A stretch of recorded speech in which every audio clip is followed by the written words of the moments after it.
Hola, ¿cómo están? Un gusto tenerlos aquí de nuevo. Tenemos este tema que es muy importante para la imagen.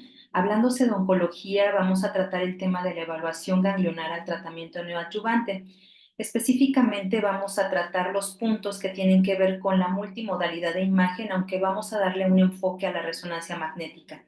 Mi nombre es Beatriz Adriana Alcántar Vargas, soy especialista en imagen médica eh, de alta especialidad en mama y procedimientos de intervención. Muy bien, pues como parte de este tema que vamos a tratar, es importante saber el contenido, es bueno saber qué es lo que vamos a tratar en esta plática. El primer punto pues sería la anatomía de la región axilar. El segundo punto es la anatomía ganglionar. El tercer punto son las técnicas de exploración ganglionar. El cuarto punto es el protocolo de evaluación de la región de la axila por resonancia magnética y la correlación multimodal, además de algunos casos interesantes y las conclusiones.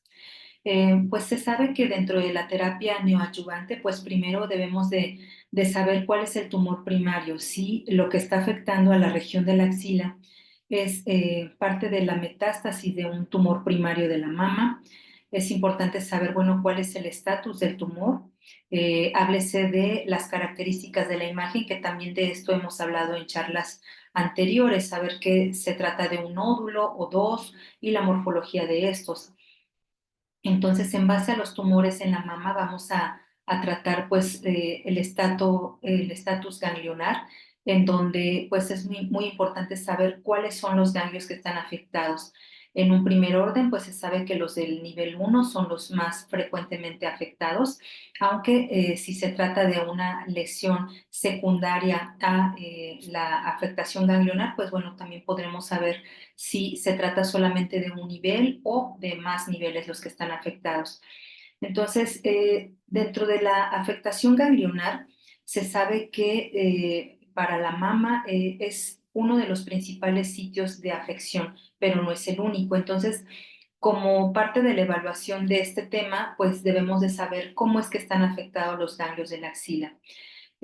Aquí vemos que, bueno, parte del estado de la afectación de los ganglios, también dentro de sus características se pueden obtener biopsias y también se pueden obtener receptores de hormonas, ¿no? Con esto pues sabemos qué pacientes son las que van a responder al tratamiento y también es de utilidad, bueno, pues saber la expresión del oncogen.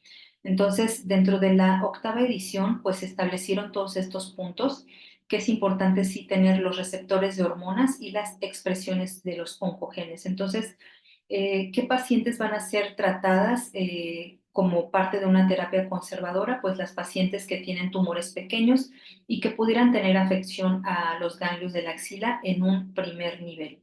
Entonces, para esto es importante saber qué pacientes van a ser respondedoras y qué pacientes no.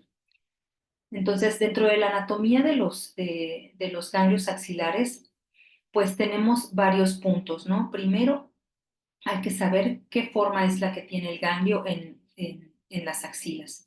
Esto es parte de la clasificación que establece Beatty, en donde se tiene un ganglio que tiene un hilio graso central y que su corteza es muy delgada. Aquí vemos la representación en un esquema y la representación que nos dice Beatty que se presenta en la imagen, ¿no? Entonces, aquí tenemos diferentes formas en donde los ganglios pudieran estar afectados. Obviamente los que corresponden a BEDI 5 o 6, pues son los que prácticamente son los que están afectados por la enfermedad. Aquí vemos que pues prácticamente el ganglio ha perdido su hilio graso. En un BEDI 5, pues el hilio graso se ve desplazado. Y en un BD4, que también habla de sospecha, vemos que la morfología del ganglio tiende a ser lobulada, asimismo su corteza y el hilio graso está desplazado. Entonces aquí vemos la representación en una imagen por ultrasonido. Se sabe que el estudio de ultrasonido pues es operador dependiente y que para la caracterización pues es importante, sí, de primera instancia pues es el primer método o la primera herramienta que tenemos para la evaluación de los ganglios. Y ya aquí vemos con un esquema, ¿no? De manera específica cómo es que está compuesto el ganglio. Tiene una corteza, tiene un hilio, en donde se tienen una arteria aferente y eferente, ¿sí? La arteria aferente pues es la que está más en la corteza y son las partes del ganglio que primero se van a ver afectadas. Entonces aquí vemos también en la imagen de un ultrasonido cómo se ve esta lobulación de la corteza y en otro ganglio pues también vemos otro ejemplo en donde se ve desplazado el ilio. Entonces estos serán nuestros primeros formas de apoyarnos y establecer si existe una afectación ganglionar por cáncer de mama. Pero también cuando vamos a evaluar únicamente o de manera independiente a cada una de las herramientas, debemos de considerar otros aspectos, ¿no? La secuencia sería lo primero. ¿Por qué? Pues porque el ganglio es muy sensible para ciertas secuencias en resonancia. Lo primero sería demostrar en dónde o en qué nivel está el ganglio afectado. ¿Cuáles serían los hallazgos? Pues podemos valernos de una secuencia T1, secuencia T2 u otras secuencias sensibles al líquido y la secuencia con medio de contraste y saturación de la grasa.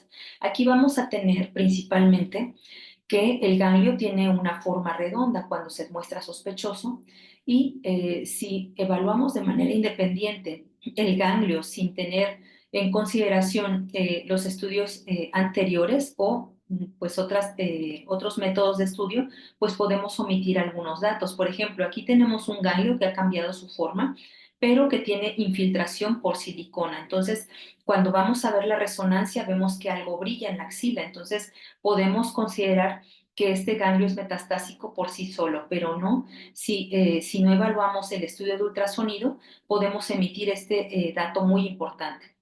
Otra cosa que también es de suma importancia, pues saber qué nivel es el que está afectado. Por ejemplo, aquí vemos una secuencia T1 en donde vamos a ver la corteza del ganglio muy hipointensa o marcadamente hipointensa y vemos que pues el ganglio que está afectado pues está en el nivel 1 y este tiene una forma redonda. Vamos posteriormente a la aplicación del medio de contraste y saturación de la grasa y bueno, vemos que solamente uno es el que está afectado y otro que está más medial, pues pudiera tener nada más un mínimo realce con el medio de contraste. Importante es considerar la anatomía ganglionar, donde se encuentran los ganglios, si están cercanos al músculo pectoral menor, si están más laterales o si están superiores y mediales, ¿no? Entonces, para esto, pues vamos a establecer los diferentes niveles o la anatomía ganglionar de la axila, ¿sí? Entonces, nuestro punto de referencia será siempre el músculo pectoral menor. Entonces, lo que está más superior y medial corresponde al nivel 3, lo que está más lateral o posterior corresponde al nivel 2 y lo que está más lateral e inferior corresponde al nivel 1. Para evaluar a una paciente con cáncer y posterior a una terapia neoadyuvante, también es importante considerar otros ganglios, ¿no? Aunque se sabe que los ganglios de la cadena mamaria interna son independientes, no son los únicos, pero también pueden verse afectados hasta en un 20% cuando hacemos el diagnóstico o cuando evaluamos posterior a la terapia neoadyuvante. Entonces, cuando hagamos las secuencias de resonancia magnética, no hay que olvidar que debemos de hacer también los cortes superiores para evaluar el nivel supraclavicular, ¿no? Ya que esto pues también es muy importante para la etapificación del cáncer de mama, ¿no? Si existiera un ganglio a nivel supraclavicular, pues ya estaríamos considerando una enfermedad metastásica. Aquí les muestro la anatomía ganglionar con respecto a la etapificación del N. Y vemos aquí que toda paciente que tiene un cáncer temprano y que tiene un estadio N1, pues consideramos que son las pacientes que van a responder de manera adecuada a la quimioterapia neoadyuvante. Pero no hay que olvidar que también otros ganglios pueden resultar afectados. Por ejemplo, lo que se sabe frecuentemente como estadística nacional, pues es que las pacientes que están con un nivel N2A, N2B, pues es lo que comúnmente encontramos en nuestro medio, ¿no? Pacientes que se encuentran en el estadio 3. Tristemente, pues bueno, son pacientes que ya son llevadas a terapias más radicales. Aquí lo vemos en algunos ejemplos de la literatura, en donde, bueno, nos muestran cómo se ven estos ganglios. Es importante referir el número de ellos, la morfología, el tamaño, porque de esto vamos a partir para dar las herramientas necesarias y saber si los pacientes tuvieron una adecuada respuesta al tratamiento. Entonces, este es el estudio inicial y estos son otros ejemplos de pacientes que tuvieron cáncer de mama con afectación ganglionar y que posteriormente tuvieron una respuesta al tratamiento. No hay que olvidar que durante la realización de la biopsia, aquí vemos el trayecto de la aguja que indica, bueno, que se tomaron fragmentos en la corteza del ganglio. Esto es importante y entonces cuando hacemos el análisis multimodal de nuestras pacientes, pues bueno, hay que considerar primero los antecedentes de la paciente, si tiene algún antecedente familiar, los receptores de inmunohistoquímica que ya mencionábamos que son muy importantes para ello, y también saber si tiene otras formas de estudiarlo, ¿no? La resonancia magnética en todas las pacientes debería de ser el estudio sí de interés. ¿Por qué? Porque es un parámetro objetivo que nos va a demostrar si existe o no una respuesta al tratamiento, ¿no? Entonces, previo al tratamiento se debe de hacer un estudio de resonancia magnética, de ser posible al segundo ciclo y al término del tratamiento, ¿sí? Entonces, con esto vamos a evaluar una adecuada respuesta al tratamiento neoadyuvante. Entonces, el estudio o el análisis multimodal de los ganglios linfáticos deben de integrar esto, la ecografía, que pues de manera inicial nos va a ayudar a ver una alta especificidad y facilidad para demostrar la corteza del ganglio, hacer directamente la biopsia del mismo. Debemos de tomar al menos 5 o 7 fragmentos de tejido y de ser posible, si es que la corteza tiene un grosor mayor a 4 milímetros, debemos de colocar un clip marcador, ¿no? Esto ayuda mucho para determinar si los ganglios van a ser respondedores. Sin embargo, en los medios en donde no se tiene un adecuado recurso, pues bueno, esperaríamos a considerar si el ganglio fue positivo a metástasis y posteriormente se puede realizar una colocación de clip marcador. En las diferentes literaturas o bibliografías consultadas, pues se tiene que no es el único marcador, ¿no? Se pueden tener otros marcadores como yodo, como carbono, pero en nuestro medio lo más accesible es colocar un clip de titanio. La resonancia magnética, así como la tomografía computarizada y el PET, nos van a ayudar, sí, para la sensibilidad y especificidad del ganglio, ¿no? Pero se sabe en los diferentes medios que, bueno, cuando una paciente está siendo escaneada para la etapificación de la mama, pues se tiene acceso a la evaluación de los ganglios. El PET con FDG, pues obviamente tiene una sensibilidad muy alta, del 95 al 100%, ¿no? En pacientes con recién diagnóstico de cáncer de mama, pues bueno, además de que nos permite etapificar pues la enfermedad, también nos va a demostrar, bueno, cuántos ganglios van a ser sospechosos o metastásicos, ¿no? Con respecto a la resonancia magnética, pues es importante sí guiar muy bien este estudio. Debemos de indicar las secuencias precisas como T1, T2, secuencias sensibles al líquido. De hecho, bueno, ya se tienen estudios en donde la secuencia de difusión o ADC también puede ser útiles para evaluar el ganglio. Sin embargo, pues dependemos de muchos factores, de que los niveles de la axila sean considerados o integrados en el protocolo de nuestro estudio, o también si la cantidad de medio de contraste administrado es el adecuado para evaluar los cambios de la axila, ¿no? Entonces, sí es muy importante tener un adecuado criterio y dirección de nuestros estudios de resonancia magnética, además de que se sabe que estos estudios son de alto costo. Por eso es que no en todos los medios o en todas las instituciones se tiene la facilidad de integrar dentro del protocolo de estudio de la paciente que tiene o que va a recibir una terapia no adyuvante los 3 estudios de resonancia magnética. A veces solo se tiene el estudio inicial o a veces el estudio final y no el segundo, en el segundo ciclo, ¿no? Entonces, el beneficio de integrar las axilas para la evaluación de la respuesta a la quimioterapia, pues es de suma importancia. ¿En qué radica?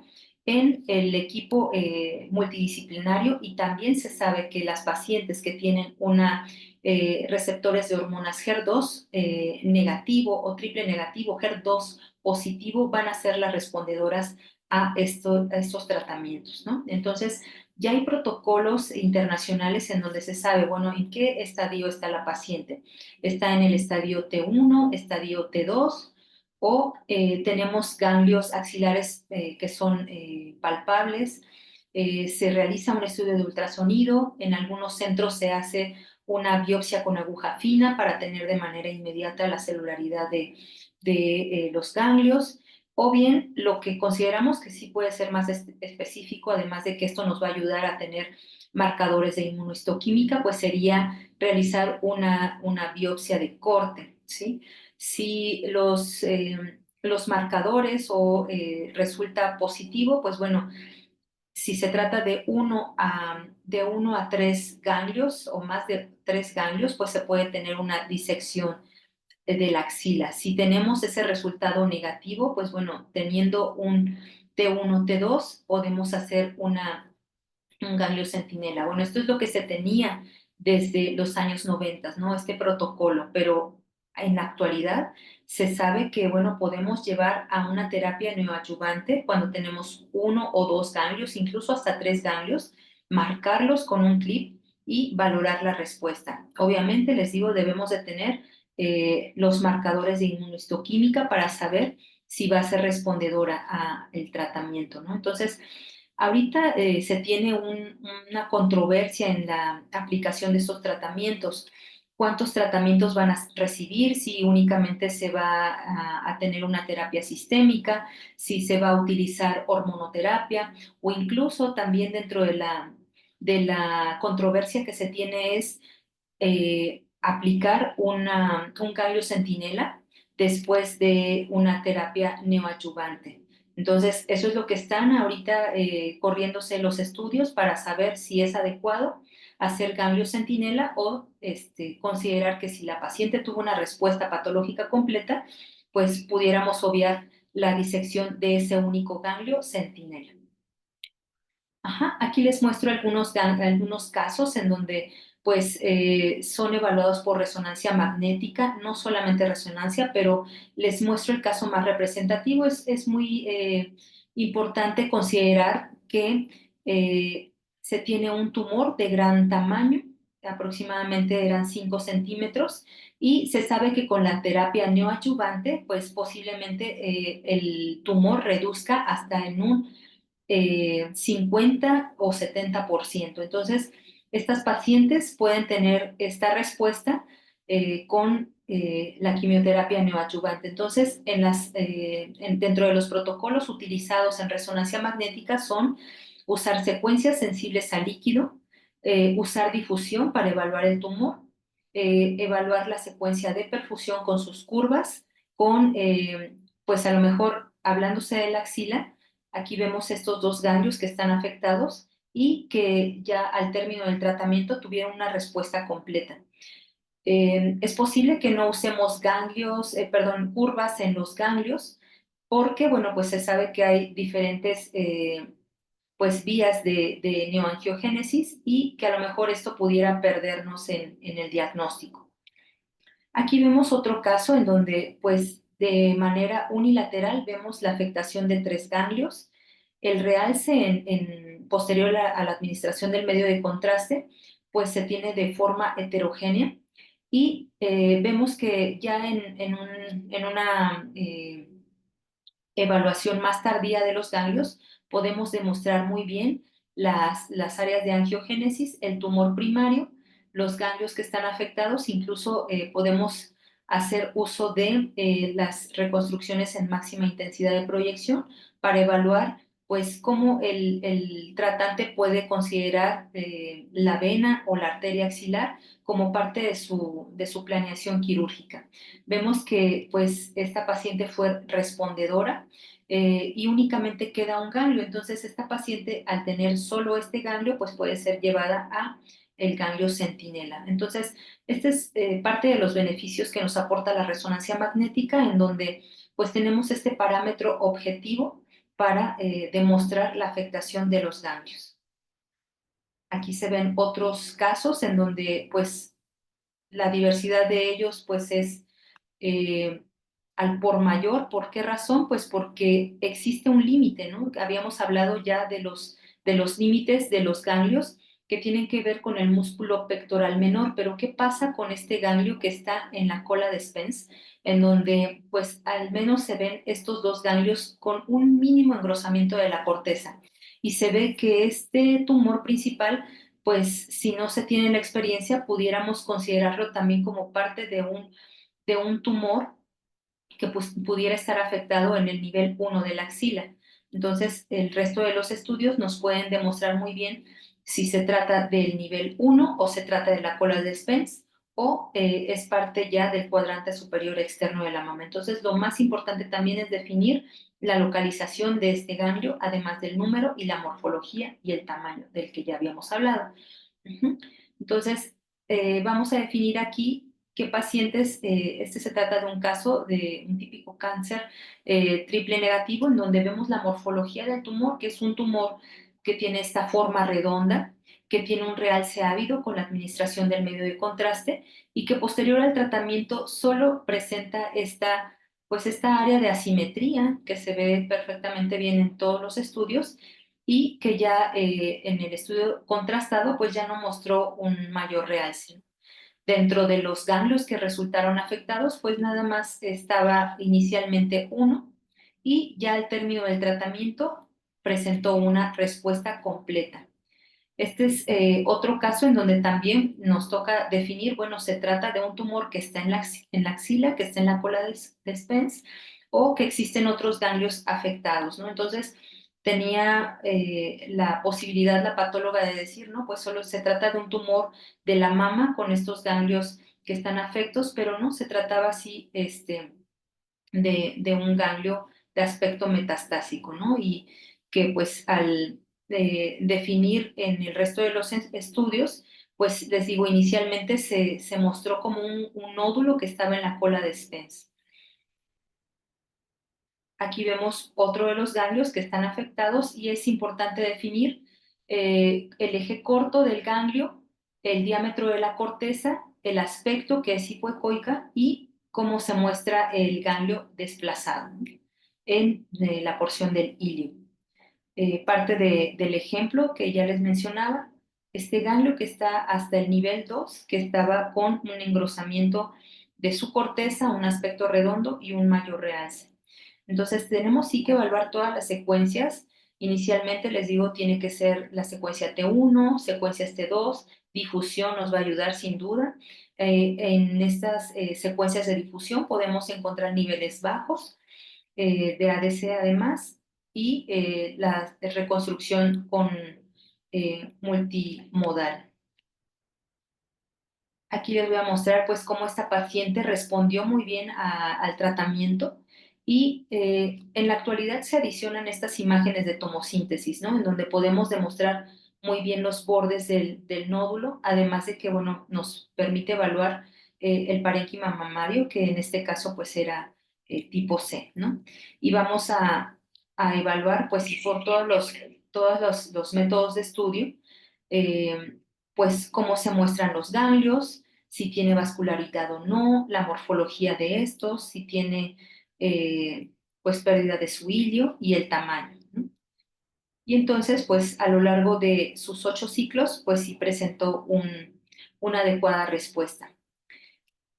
Con respecto a las mamas que pueden tener tumores que son multifocales o multicéntricos, pues toca también demostrar, bueno, el tamaño del tumor con los hallazgos adicionales, ¿no? Por ejemplo, en este caso se mostraban calcificaciones finas pleomórficas ramificadas, además de estos ganglios. Estos estaban más redondos, pero los que se demostraban en el nivel 1 y 2 eran de aspecto redondo con un mayor volumen, ¿no? A lo comparado con la contralateral, y aquí lo demostramos con el estudio de ultrasonido. Estas imágenes corresponden a los ganglios de la axila. Se ve perfectamente el engrosamiento difuso de la corteza con desplazamiento del hilio y esto corresponde al tumor primario. Vean ustedes cómo está el nódulo hipoecoico de morfología irregular, con márgenes angulares y una interfase ecogénica que rodea al nódulo. Ajá, esto es con respecto al control de estos casos. Vean cómo pues tiene esta extensión ductal, el nódulo principal, con un nódulo de menor tamaño y una vascularidad importante periférica y a través de los dos nódulos. Con el estudio de tomosíntesis permite evaluar los márgenes de los nódulos, permite evaluar también la morfología y aspecto de estos ganglios, ¿no? Que muestran un engrosamiento de la corteza y desplazamiento del hilio. Con las imágenes de resonancia magnética vamos a demostrar estos ganglios que están afectados en el nivel 1. Vemos también los nódulos, que son múltiples, incluso pues algunos se extienden a través de los conductos y permite evaluar también el aspecto de la piel, ¿no? También estaba comprometida, sin embargo, al ser un carcinoma triple negativo se había demostrado un carcinoma triple negativo y carcinoma lobulillar, se decidió tener la terapia neoadyuvante. Entonces, prácticamente se vio que dentro de la respuesta de la axila, pues fue una respuesta completa. Se tiene como hallazgo, pues que estas calcificaciones persisten, ¿no? Como parte de esa evaluación de la necrosis tumoral, pero con lo que refiere a los ganglios, pues tuvo una respuesta completa. En este caso, pues a veces si no se tiene el recurso de marcar con clip y de esperar una respuesta completa, pues bueno, lo que se hace es que directamente ya al momento de la cirugía se pueden marcar con arpones, se puede marcar de manera transoperatoria con el equipo multidisciplinario, ¿no? Entonces, también existen otros casos, es un claro ejemplo en donde la paciente culminó con su tratamiento neoadyuvante, aquí vemos el catéter puerto, y esta paciente al tener un tumor muy pequeño, pues prácticamente en la mastografía pues apenas si se demostraba, era un tumor pequeño, pero aquí lo que quiero hacer referencia es de la marcación de dos ganglios. Entonces, esta paciente pues tuvo una adecuada respuesta. Se ven ahí los marcadores o los clips marcadores para que cuando se lleve a cabo la cirugía, pues se pueda hacer la disección de estos dos ganglios. Y a su vez podemos tener muestra o radiografía de estos ganglios para llevarlo a patología. No hay que olvidar esos pasos porque pues a veces pudiera no quitarse los ganglios, quedarse ahí y pues tener un fracaso en la respuesta terapéutica. Aquí vemos con ultrasonido cómo se demostraron esos ganglios, cómo se demostró el tumor principal y pues cómo se evalúan la respuesta a este tratamiento, ¿no? Prácticamente podría pensarse que pues ya el ganglio es normal, sin embargo, pues como parte de su protocolo o de su tratamiento, esta paciente sí tiene que ser llevada a un ganglio centinela para disecar esos dos ganglios afectados.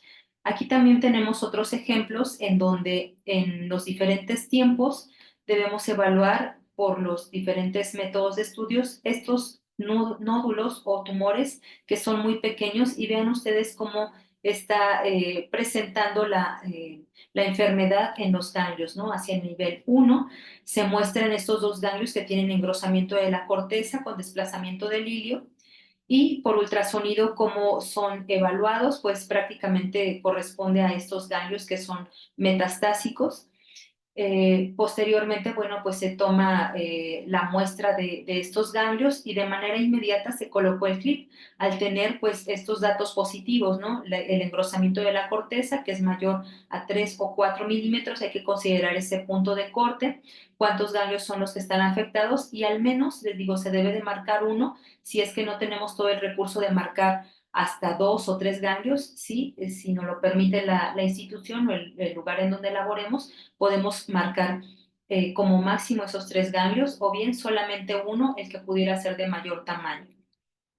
Muy bien, y cuando tenemos que marcar esos nódulos, pues bueno, si la paciente tuvo una respuesta mayormente en la axila y no tanto en el nódulo, pues bueno, se debe de llevar también a radiografiar la muestra o el espécimen del nódulo con su clip marcador, con la referencia de los márgenes quirúrgicos Y aquí vemos con resonancia magnética cómo se demostraba este pequeño nódulo. Aquí vemos pues otro caso en donde el tumor es muy grande, se evalúa en el tercio posterior de la mama, en mamas que son densas, y que estos nódulos pues tienen un gran tamaño. Esto corresponde a ganglios que están en el nivel 1 de la axila. Y los tumores, pues que está el tumor que es de mayor volumen, ¿no?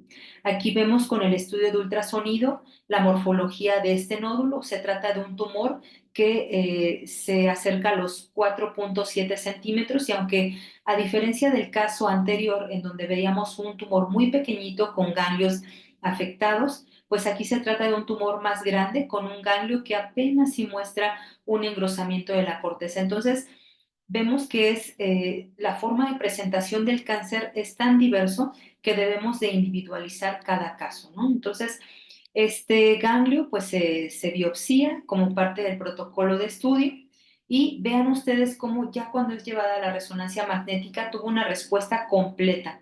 Se trata de la misma paciente al final de su tratamiento, en donde pues ya el tumor prácticamente ha desaparecido. Se realizan estas reconstrucciones volumétricas pues para demostrar pues la vascularidad del tumor, si es que existe o si solamente se trata de una pequeña área de fibrosis. Y aquí encontramos pues al menos estos dos ganglios. A lo mejor esta respuesta ganglionar no fue tan efectiva como en el caso anterior, pero sí el estudio de resonancia magnética o un estudio híbrido también nos permite demostrar cómo es que se está comportando este ganglio. Entonces, esta paciente, por ser portadora de mutaciones genéticas, mutación a los BRCA1, pues prácticamente se decidió que debía de retirarse las mamas. Como elección o como parte de un comité, pues se decidió que esta paciente tenía muchos factores de riesgo. Entonces ella decidió retirarse pues las dos mamas o tener una mastectomía reductora de riesgo, y pues se evaluó los ganglios, ¿no? Ya al tiempo pues esta paciente sigue bien con la reconstrucción de sus dos mamas, con colocación de un colgajo de la región dorsal y disección de la región axilar. Vemos que los ganglios de la axila derecha pues todavía los conserva, pues para evitar la linfedema.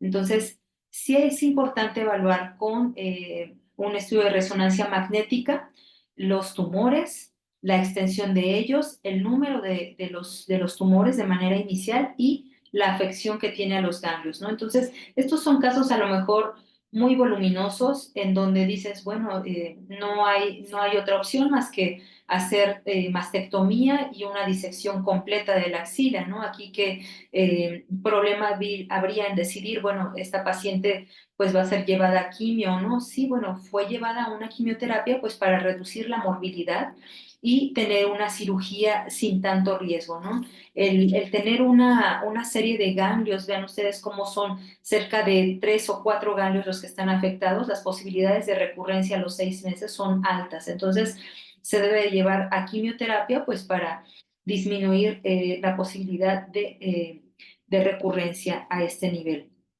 Entonces, como parte del tratamiento o después de la quimioterapia neoadyuvante, se sabe que el usar una resonancia magnética, pues bueno, de forma dinámica, con todas las secuencias que ya mencionamos, como T1, T2, todas las secuencias sensibles al líquido y la secuencia con medio de contraste, pues nos va a ayudar, sí, a demostrar, bueno, cuál sería el subtipo molecular que pudiera tener este tratamiento, este tumor, y cuál sería la principal planeación de su tratamiento, ¿no? Es importante saber si va a ser llevada a una cirugía conservadora o va a ser llevada a una mastectomía, si se va a realizar una disección de axila o bien solo se va a hacer una evaluación con ganglio centinela. Entonces, esto es parte de lo que viene, sí, muy importante para la evaluación de la axila y de los tumores en mama, ¿no? Entonces es importante sí que hagamos una correlación con todos los métodos de estudio. El primer estudio pues sería la ecografía o el ultrasonido, pues para valorar muy bien la extensión de la enfermedad, el número de ganglios afectados. Si por ultrasonido se presentaran 3 o más ganglios, pues es importante saberlo y darlo a conocer a los cirujanos, pues para tener en cuenta, bueno, cuál sería el principal tratamiento al que va a responder la paciente. Entonces, de manera inicial, pues debemos de usar el ultrasonido, el hacer una biopsia con marcadores de inmunohistoquímica, pues para saber si la paciente va a ser candidata o no a una biopsia de ganglio centinela. Entonces, es muy importante toda nuestra labor, el saber que todas estas herramientas diagnósticas nos van a hacer de mucha utilidad a todo el equipo multidisciplinario para saber si la paciente va a ser respondedora al tratamiento neoadyuvante. Yo les agradezco mucho su atención y estoy disponible para las preguntas que se presenten. Gracias.